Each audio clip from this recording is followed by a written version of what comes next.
Hi, everybody. Welcome back to another episode of Brewing with Jim. We're back already. Yeah. My name is Joseph. I am sitting here, as always, with Jim Brewington. And this is a show where we get questions from our audience about all facets of life, usually God, the Bible, school, relationships, family, whatever. And we just try to provide our best answers or wisdom or insight into those questions. But our answers and insight into these come from a couple of sources that we can't just say are out of our heads. That's right. We use God's Word. Certainly. We use lots of experience, especially on my end of the table. Sure. Because I've been on the planet longer than most people. And so there is wisdom that comes from us. There really is. Mm-hmm. This question... Okay. You ready for this one? This is a big one. Won't know until you say it. It's presumably from a student. Can students use AI, artificial intelligence, to complete their homework? Okay. Complete or do entirely? Or any of that? The question says complete, but I mean, we can... I think that's a good question. It's going to be relevant more and more as we move into a world that is becoming saturated with artificial intelligence. I've heard people say artificial intelligence is here to stay. It's not going away. I don't know how anybody would know that. Sure. But nevertheless, let me respond this way. Artificial intelligence is a tool. Mm-hmm. It's a tool. And you take the tool to the job knowing what the job is. That's right. And you can't really just tell artificial intelligence, I want you to complete this job. It remains a tool. Yes. And from what I have been told, you're the expert in this area, but from what I have been told, it is not a perfect tool. Mm-hmm. It does make mistakes. Absolutely. AI needs to be fact-checked. Yes. Because it's not 100% foolproof. All right. Yeah. It is the tool. Now, if the job is to dig, as in archaeology or in moving earth to create foundations for big buildings or something, okay, that's a different tool. That's so right. You take a bulldozer to flatten the earth and get it ready for the building, and you take a little tiny spoon to the archaeological site and dig with that. Yes. You have to know the goal That's right. before you start using the tool. Absolutely. And you get the right tool. What is the goal of the homework? What is the goal of education? And if we can keep in mind that schooling and education are two different things. Mm-hmm. You can have either one. A person can have either one without the other. All right. Now, in education, especially in Christian education, the overview in my mind, tell me if you disagree, is maybe in this order: develop critical thinking in the students, sure, and then give them knowledge about a particular subject. But the critical thinking is important first because we're asking them to think about the subject and not just swallow the guru's facts that we spew out at in the classroom. Can AI be helpful? I think yes. Yes. I think it can be helpful. But it is not the motivator. That AI, without using AI, may help get the schoolwork done. Mm-hmm. But getting the schoolwork done, the homework, the schoolwork done is probably positively correlated with learning, but not strongly in my mind. That's right. It's possible to get the schoolwork done and not learn. I agree with that wholeheartedly. And so it's possible to learn the information without having the ability to critically think about it, to question it, to analyze it, to come up with our own conclusions, and so forth. That's right. I don't know much about AI, but I know enough that I think it can't do that. It can get the homework. It can be an assistance with the homework. In most cases, yeah. Certainly. Yeah, okay. Yeah. Okay. There is probably there's probably no more poignant conversation in education today than what is the role of AI? How do schools sort of respond to its development, and so forth. There are so many questions around this that teachers are thinking about now every single day. And I think where you have started us off is the same neighborhood that I would have started this off in, which is the advice I give to anybody, whether it's students or teachers or just people at all, is you've got to know, like you said with how tools work, you've got to know when it is appropriate or helpful or good to call it into service or not. That is fundamentally That's a good step point, one. yes. That's fundamentally step one. There are tasks and jobs for which AI is brilliant and incredibly helpful and incredibly novel and like innovative, truly unlocks new capabilities for people that you really couldn't do beforehand, or if you wanted to, it would take you 1,000 times the amount of time. Okay. There are also situations where artificial intelligence might technically look helpful on the surface, but is a bad use case or a bad time to use it. Okay. Schoolwork is a great example of this. And you've mentioned already one of my big points on this topic with teachers, which is the cognitive load that education should demand of a student is getting a little bit too easy for students to offload when it comes, especially with the help of AI. Right. I think people fundamentally, just like how people go to the gym to exercise their muscles, you need to think and even struggle a bit when you are learning, when you are in an education. You have to be thinking deeply about things in order for them to really develop and grow and stick. I think so too. Yeah. May I? Yes, jump in? please. All right. I think that I'm going to put part of the blame on us as teachers. Definitely. And the school my goodness, system in the United States, we oftentimes cover curriculum. Yes. And we've got to get the curriculum covered in this semester because this is a prereq to the next advanced course, and they have to know this stuff before. Okay. I don't teach curriculum. I have one. Sure. Certainly. You need to. And I have to follow it pretty much because the accreditation for the courses I teach has been the approval of the curriculum. All right. But I don't teach curriculum, I teach students. That's right. That's a big, big difference. And the critical thinking part is a large part, our fault as teachers. That's right. In the United States, our math books are thick. Yes. In Europe, they're not. And in Asia, they're even thinner. Wow. And that's because I can draw a parallelogram on the board and say, here are the dimensions, and I want you to find the area of the parallelogram, and here is the formula for finding the area of a parallelogram.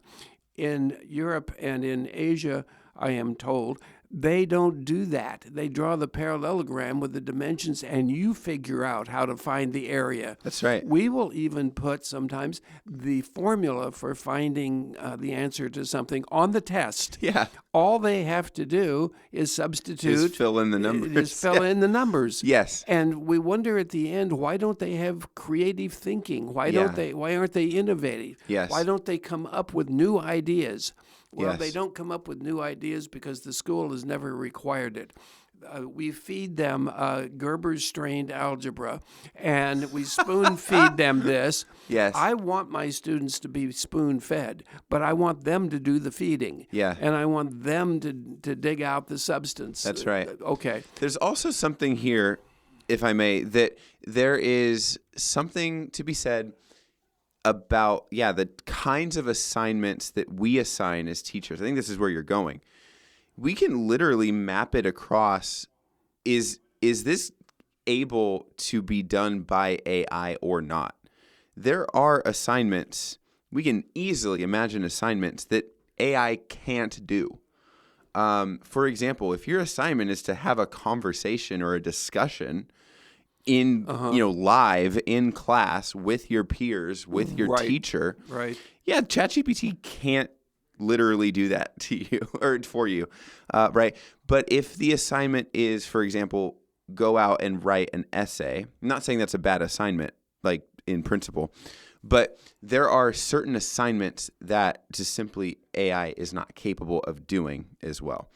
That is a tool in teachers' toolboxes. And typically what we see is the assignments that AI can't do are usually more cognitively stimulating for students in the first place. In most cases.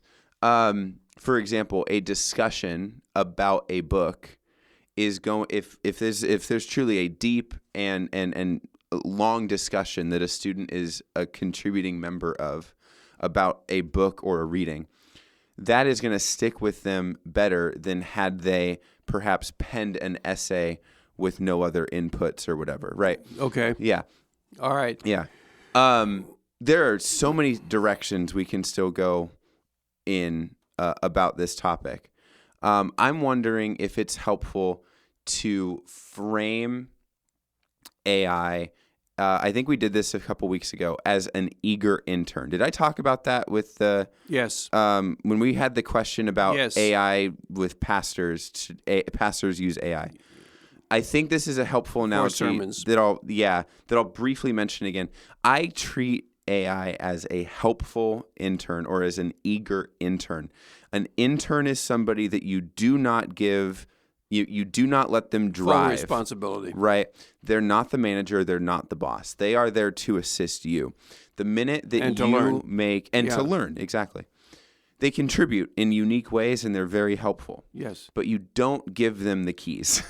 Right. The minute you give an intern the chair of a boss or of a director or of a manager, things can go off the rails very quickly. Yes. And, excuse me, AI is really the same way. You should always have final say on the final draft of your project, not AI. You should always be cognizant of the cultural implications, the context, your experience, your history, the history of your institution or your school or whatever that AI does not have insight into, right? You are the human, but you are the expert, and you should not abdicate that authority or that wisdom in order to shortcut, the task at hand. Well, we have the ability to create in our minds something that AI, I believe, cannot do. Mm-hmm. AI is essentially electronically mechanical. That's right. And it moves from one stimulus That's right. to a response to another stimulus to another response. Yes. I suppose a neurological expert could say the brain does the same thing. Yeah. But Yeah. our brain is not our mind. That's right. We have many attributes in our mind that AI does not have. That's right. And we have a spirit. And That's right. we have the knowledge and relationship of God himself, not all the knowledge, of course. Exactly. But the wisdom of God. And AI does not have that. AI is not. That's right. Does not sin and is not subject to salvation, and it is defunct in those areas. It is. And I think that the people who use it and teach it, and you do teach it, and you are good at saying this is what AI cannot do. Yes. I am still struggling with, I'll give you an example, and hopefully the listeners can understand and relate it to themselves. The example is, I want my students to have critical thinking. I want them to be able to see fallacies in arguments.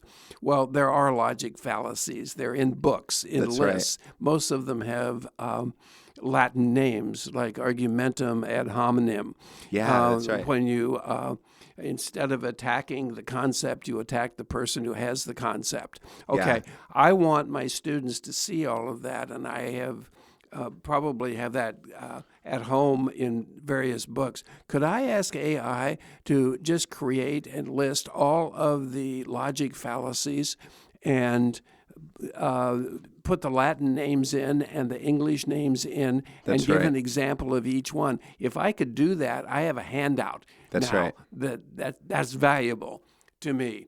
But I already know the logic fallacies. I have already studied them. I can look at the product that comes out of the printer and see if this is correct or not. A student who depends on AI for knowledge is in sketchy ground. Yes, absolutely. To me, it comes down to the fundamental point of education. This is, I think, where you started as well. That, look, students are here to learn. They are not here to simply complete work. Yes. They're not here to simply check boxes. Oh, this is assigned to me. I just have to get this done. Yes. With no growth or thought or development. Check off the box. You're right. You're not here to check boxes. You're here to learn. And sadly, sorry about it, but what's implied with that is that you are here to think and sit and struggle and to get things wrong and to be corrected and to try again and to try again and to try again.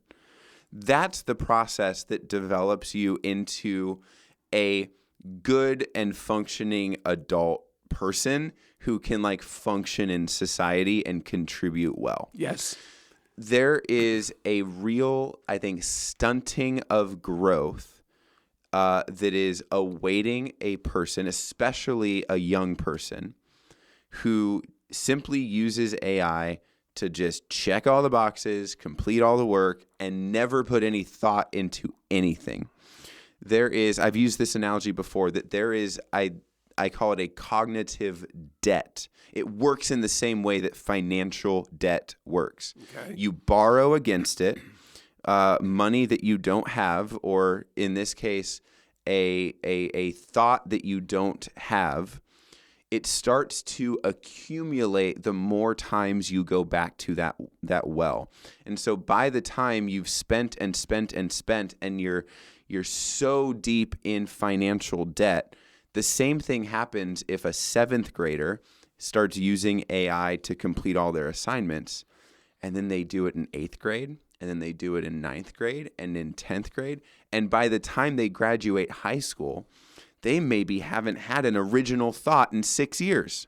And they graduate high school with that kind of learning protocol. Yes. And then they go to college. Yep. And then they go to teachers' college and they become teachers. Now what? It's cyclical. Yeah. Yeah, you see? Yes. And that the education system will go down the drain. Yeah, or absolutely. At least the innovative part, the conveying of innovation to the students and the talents to do that. Not to mention, I think, the risks that apply, of course, not just to education, to any type of job sector, of just you've mentioned, you actually started off by talking about critical thinking, that there is a lessening of sort of cognitive ability generally, the deeper and deeper we get into using AI to offload our own thinking and development. Thank you. That affects every job.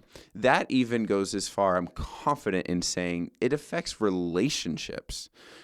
I think people can make themselves a worse future spouse, right? I've told this to kids before that use AI, not necessarily for schoolwork, but that use AI as a companion or as a friend or as a therapist. And it's guys, this is really messed up. This is not helping you. Aren't there some jobs that require creation? Creativity. Totally. Can I tell AI to create a Broadway play and make it a musical? Yes. And I want it to be a hit. Yes. And AI can't do that. I mean, it can. It'll give you a shot. Spit out something. It'll spit out something. But I think that it's going to take a director, a producer, the actors to say, let's change this, let's change this. This particular spot on the stage, it would be better if it were over here. Yes. Okay, all of that requires a human being. Yes, I believe so, particularly one with experience Yes. and right, and one who has thought through that before. Good. It's the same thing. I would even say if you asked an AI to spit out a Broadway play, it's going to do some amount of work. It's going to do some good and some bad in having done the job.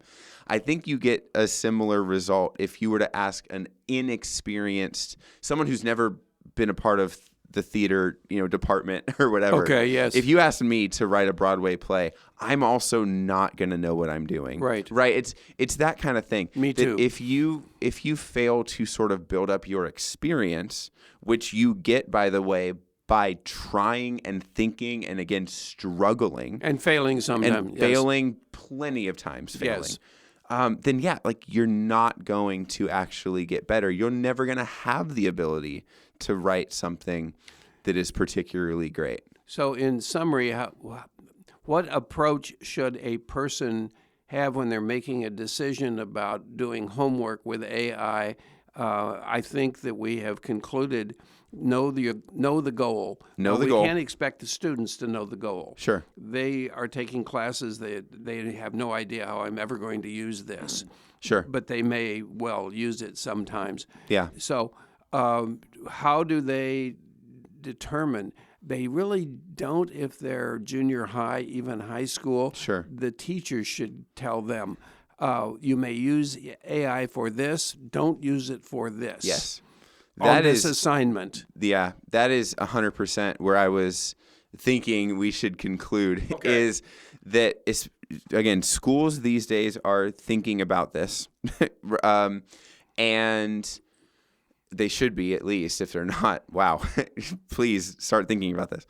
At CVCS, for example, we've tried our best, and we continue to equip our teachers with language and policy around AI. Yes. In the classrooms. We have new syllabus language this year that's very comprehensive, and we have asked and even required of teachers that they should be clarifying AI sort of allowance, what's permissiveness on a even as deep as a per assignment basis. Right, exactly. And to be very specific with students about what's expected. Yes.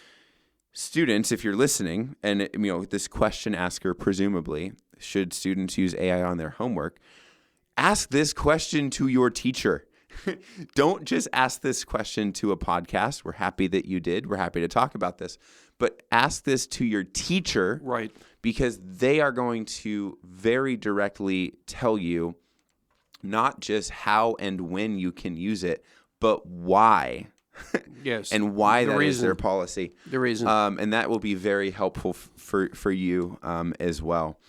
Boy, there's so much else that we could talk about, but we should probably wrap this up. Let's wrap this up even before the second segment by saying, in particular, if anybody has questions, brewingwithjim@gmail.com. Yes. I am happy to answer anything like this.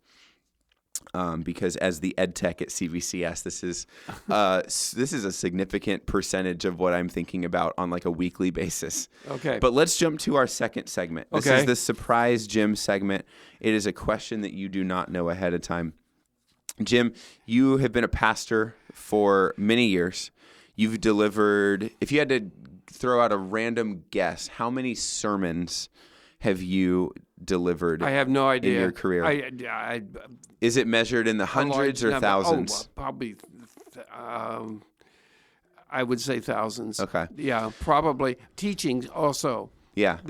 I was a teaching pastor. I have been a teaching pastor, so sure. I was employed by churches for 42 years doing this, but I was thinking just today, I'm not letting you finish the question. That's okay. I was thinking just today in a discussion with the principal here, how long have I been teaching? It's over 60 years.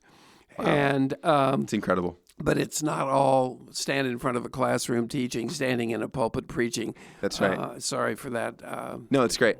Go ahead with the question. So what's the question? The question is if you reflect on your experience from the pulpit, are there any particular sermons that you remember that you feel were particularly amazing or that really fell flat. And I'm wondering if you just have any stories from the pulpit of a time that you were really proud of a sermon that went really well or that really stood out, or maybe on the other end of like, oops. Well, there is one sermon, one message.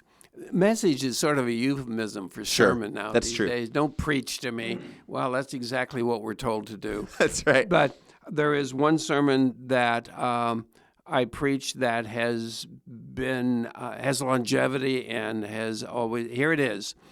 I talked about the different roles that Christ is in our life. Now, I can ask you who is Christ, and I can also ask you who is Christ to you, who is Jesus to you. Two different answers. One is theological and attributal and so forth. The other one is, what is my relationship like? But that sermon talked about the immensity and the glory and the creation of Christ as a creator, priest, king, and so forth. Yeah. And the holiness and the thinking about his numinous awe, and causes us to fall on our knees and face to worship him. Yeah. All right.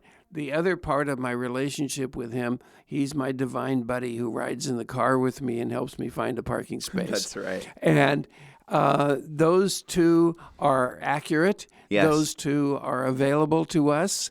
Those two are something that I think we should contemplate and go back and forth in our thinking as we relate to him. But he is the same person. He is. He is the same, and he has called me friend. Yes. And and I have asked him, let's be close friends. Can we be close friends? And then there are Christians who accent the first. That's right. And all the glory, almost making him unapproachable and unrelatable. Wow. Yes. He is high and lifted up and far above me. And then there are those who are just his buddy. Yes. And forget that he is the creator of all things and he holds all things together. That's right. Which is no small feat. Yeah, I know. And so that sermon, I don't remember how it was delivered and if I did it with skill or I did it with, I don't know. I don't remember. I have all of the notes, all the teaching notes that I have ever written, and they have been handwritten because we didn't have computers Sure. when I started doing this.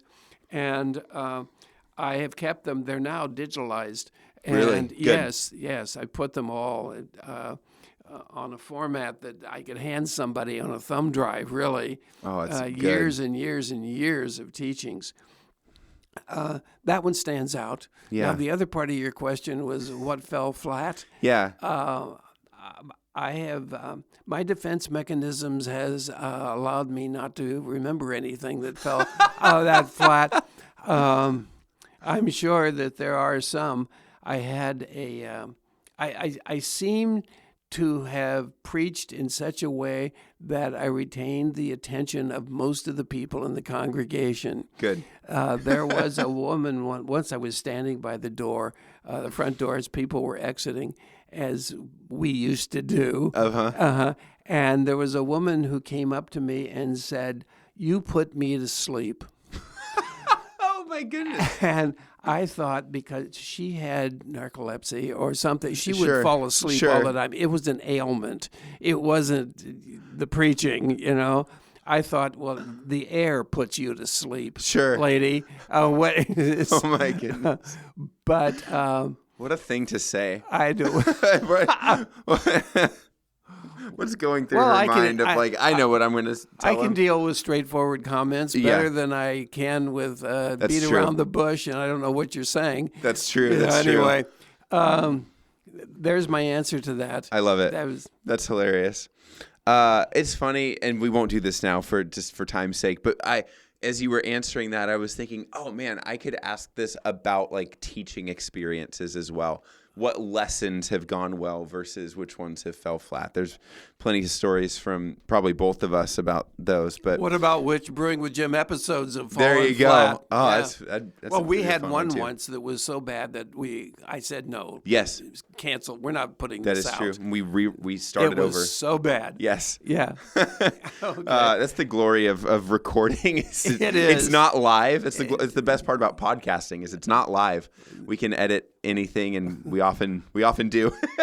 Let's wrap this thing up. Okay. With our audience in mind, we want to again invite you to reach out to us. We have an email address set up, brewingwithjim@gmail.com. And if you have a question, if you have any stories or introductions or just want to tell us where you're listening from, please do reach out to us. We read those all the time. Yes. And it's brewingwithjim@gmail.com. Okay. Thank you very much, everybody. Go encourage somebody. Have a good week. Bye.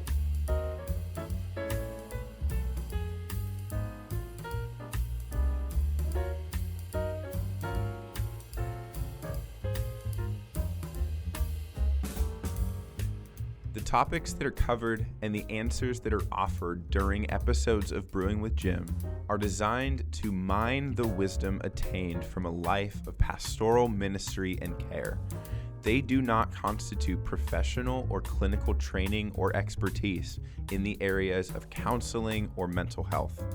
CVCS and its podcast network want to provide a platform for the discipleship of our community. Brewing with Jim is our attempt to foster that environment in a format that is accessible for everyone to participate in. The views, thoughts, and opinions expressed during the show are the speaker's own, and they may or may not represent the views, thoughts, or opinions of Capistrano Valley Christian Schools or its faculty. The material and information presented here is for general information purposes only. This episode has been a production of the Capistrano Valley Christian Schools Podcast Network. Capistrano Valley Christian Schools is a Christian JK through 12 school in San Juan Capistrano, California. Be sure to check out, subscribe to, and leave a review of this show and the other shows on our network on your podcast player of choice. Doing so supports the school community in a multitude of ways. For more information about the CVCS Podcast Network or any of our other shows, check out cvcs.org or email podcasts@cvcs.org. On behalf of the whole network, this is Mr. Jasper saying thank you again for listening and stay tuned for more.